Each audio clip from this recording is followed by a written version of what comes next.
하나님의 말씀은 시편 54편이 되겠습니다. 시편 54편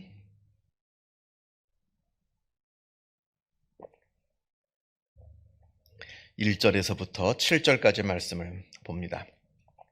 시편 54편 1절에서부터 7절까지 말씀 같이 읽겠습니다.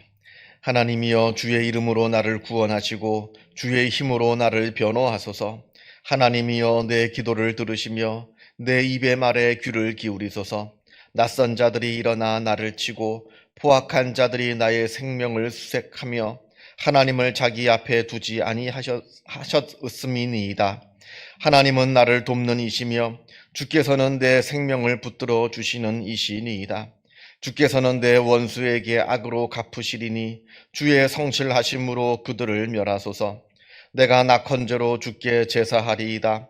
여호와여, 주의 이름에 감사하오리니 주의 이름이 선하심이니이다. 참으로 주께서는 모든 환난에서 나를 건지시고 내 원수가 보응받는 것을 내 눈이 똑똑히 보게 하셨나이다. 아멘. 오늘의 시편도 다윗의 시이고요. 특별히 오늘 말씀은 사무엘상 23장하고 관련이 있습니다. 우리가 지난번에 시편 52편을 볼 때 다윗이 사울을 피해서 아히멜렉 제사장으로 도망을 갔는데, 그때 그 사실을 에돔 사람 도액이 보고 사울에게 고발하여서 아히멜렉 가문이 사울 왕에게 죽임을 당하게 되는 그런 끔찍한 일을 전해 듣고는 그때 지은 시라, 이렇게 한 것을 우리가 지난번에 52편 볼 때 같이 보았습니다.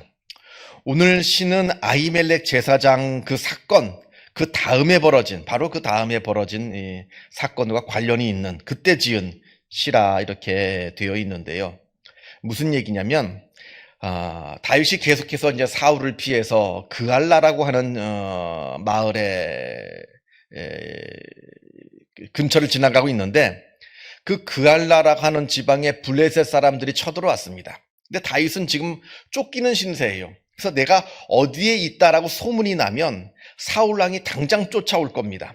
그래서 그알라 사람을 돕고는 싶지만 사울이 그알라 사람들을 도와주면 사울이 그알라 사람을 도와주었다 하는 소문이 퍼져서 또 사울이 쫓아올까 봐 주저하다가, 그럼에도 불구하고 이 자기의 백성, 이스라엘 백성들이 블레셋 사람에게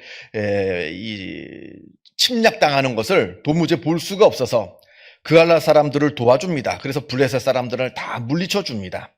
근데 그 주변에 있는 어떤 사람이 그 사실을 보고 또 사울에게 다윗이 그알라에 있다, 그알라 사람들을 도와주었다 하는 이야기를 또 사울 왕에게 전해줍니다. 그래서 사울 왕이 또 군사를 불러서 군사를 일으켜서 다윗을 또 잡으려고 또 쫓아오기에, 다윗이 그알라 사람들, 여기서 전쟁을 했다가는 사울과 마주쳐서는 또 그알라 사람들이 다칠까봐 사울이 그알라를 피해서 자기 부하들을 데리고 광야로, 아무것도 없는 척박한 그 광야로 다시 피해 도망을 가는 그러한 사건이 사무엘상 23장이 나오는데, 그때 지은 시라 하는 겁니다. 그때 지은 시라. 그래서 시편 54편은 사무엘상 23장과 관련이 있는 시편이다 하는 겁니다. 오늘 말씀을 좀 구체적으로 보게 되면요. 자, 오늘 1절에서 다윗은 하나님께 기도합니다. 나를 구원해 주시고 나를 변호해 달라, 이렇게 기도합니다. 사울은 다윗이 자기의 왕위를 빼앗을 것이라 생각을 해서 다윗을 핍박하고 죽이려고 합니다. 그러나 다윗은 사울의 왕위를 빼앗을 생각이 전혀 없습니다. 그러니까 억울한 거예요. 나의 억울함을 주님께서 좀 변호해 주십시오. 그리고 나를 좀 도와주십시오. 다윗은 일개 쫓기는 도망자 신세이고요. 다윗을 쫓아오는 사울은 그 나라의 왕입니다. 모든 군사력을 동원할 수 있는 왕입니다. 그러니까 힘이 되지가 않아요. 그러니까 하나님께 나를 좀 도와주십시오, 나를 좀 구해주십시오, 기도할 수밖에 없는 겁니다.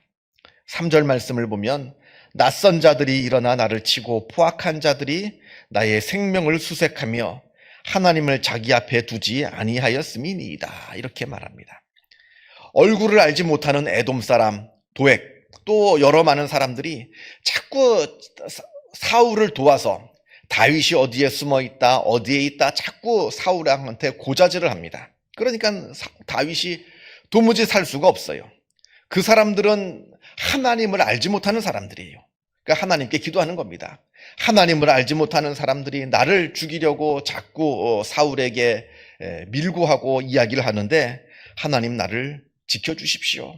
하나님의 자녀이고 하나님의 종인 나를 하나님께서는 좀 도와주시고 지켜주십시오. 이렇게 계속해서 기도하고 있는 겁니다. 제가 방금 전에 이제 다윗은 사울의 왕위를 뺏을 생각이 전혀 없었다라고 말씀을 드렸습니다만, 사실 하나님은, 다윗은 그렇다 치더라도 사실 하나님은 사울을 왕에서 몰아내고 그 자리에 다윗을 앉히시려고 했습니다. 왜냐하면 사울은 교만한 사람이고 악한 짓을 저지르고, 그리고 다윗은 신실한 하나님의 백성이기 때문에 사울을 몰아내고 다윗을 왕으로 세우려고 하나님은 계획을 갖고 계셨어요. 다윗은 아니라 할지라도. 그러니까 이 하나님께서 다윗을 왕으로 세우시려고 했던 것은 다윗 한 사람만을 위해서 하시는 일은 아닙니다. 다윗을 통해서 예수 그리스도가 오시게 되고 예수 그리스도를 통해서 온 세상이 구원받는 이 구원 사역을 위해서 하나님께서 사울을 몰아내고 다윗을 왕으로 세우시려 하는 그 계획을 갖고 계시고 있으신데, 그러니까 사실 지금 다윗은 하나님의 계획 때문에 고난을 당하고 있는 겁니다. 하나님께서 다윗을 왕으로 세우시려고 하는 계획이 없었다라고 한다면 다윗이 이렇게 고난을 받을 필요가 없었겠죠. 하나님의 계획 때문에 지금 다윗이 고난을 당하고 있다라고 하는 겁니다. 물론 지금 다윗은 하나님의 계획을 알지 못합니다. 내가 왕이 되고 내 후손 가운데 그리스도가 오시고 이건 아직 몰라요. 알지 못합니다. 그러나 그럼에도 불구하고 하나님을 믿으며 이 고난을 당하고 있는데, 지금 우리가 당하고 있는 고난도 마찬가지라는 겁니다. 하나님께서는 우리를 통해서 하나님의 일을 하시기를 원합니다. 그런데 그 일을 이루어가는 과정 가운데 고난이 올 수가 있어요. 역경이 찾아올 수가 있습니다. 우리는 모르죠. 하나님이 나에게 무슨 계획을 갖고 계시는지 알지 못합니다. 그러나 우리는 하나님은 압니다. 하나님의 계획은 몰라도 우리는 하나님을 알고 있어요. 그 계획이 무엇인지 몰라도 그 계획을 계획하시고 이루시는 하나님은 우리가 믿고 사랑합니다. 하나님을 우리가 신뢰합니다. 그러니까 그 하나님을 믿는 마음으로 그 고난과 역경을 이기는 겁니다. 그게 어떤 의미인지는 모릅니다. 무슨 이 앞으로 어떤 일이 벌어질지는 모릅니다만, 그러나 하나님을 믿고 하나님을 신뢰하기에 하나님을 믿는 마음으로 그 고난을 이겨나가는데, 다윗도 지금 이러한 상황이라 하는 겁니다. 지금 사방이 적이에요. 누가 적인지도 또 모릅니다. 어느 지방을 가면 그곳에서 나를 반겨주는 사람도 있을 것이고 나를 미워하는 사람도 있을 겁니다. 누가 누군지 몰라요. 누가 적이고 누가 우리 편인지 모릅니다. 그리고 그 적들은 나를 죽이려고 사울에게 자꾸 밀고를 합니다. 그러니까 늘 숨어 지내야 되고 불안한 마음으로 지내고 있습니다만, 그러나 그럼에도 불구하고 다윗은 하나님을 믿고 의지한다는 겁니다. 하나님께서 나를 지키시고 인도하여 주실 것이라 하는 것을 믿는 겁니다. 그걸 믿고 한 걸음 한 걸음 걸어 나아가는 거예요. 자, 4절을 봅니다. 하나님은 나를 돕는 이시며 주께서는 내 생명을 붙들어 주시는 이시니이다. 하나님의 계획은 몰라요. 왜 나에게 이런 어려운 일들이 닥쳐오는지 그 이유는 모릅니다만, 그러나 분명히 아는 것은 하나님은 나를 지키시는 이시라 하는 겁니다. 나를 돕는 이시라는 겁니다. 내 생명을 붙들어 주시는 이는 하나님밖에 없다는 것을 우리가 알고 있습니다. 그러니까 하나님을 믿고 하나님을 의지하는 겁니다. 지금 다윗이 이 기도를 하고 있어요. 그러면서 하나님께서 나의 원수들을 다 물리쳐 달라 이렇게 5절에서 간절하게 기도하는데, 주께서는 내 원수에게 악으로 갚으시리니 주의 성실하심으로 그들을 멸하소서. 하나님께서 나를 멸하려고, 나를 무너뜨리려고 하는 원수들을 다 멸하여 주시옵소서. 저들을 다 물리쳐 주시옵소서. 이렇게 기도하고 있습니다. 그러면서 6절을 죄송합니다.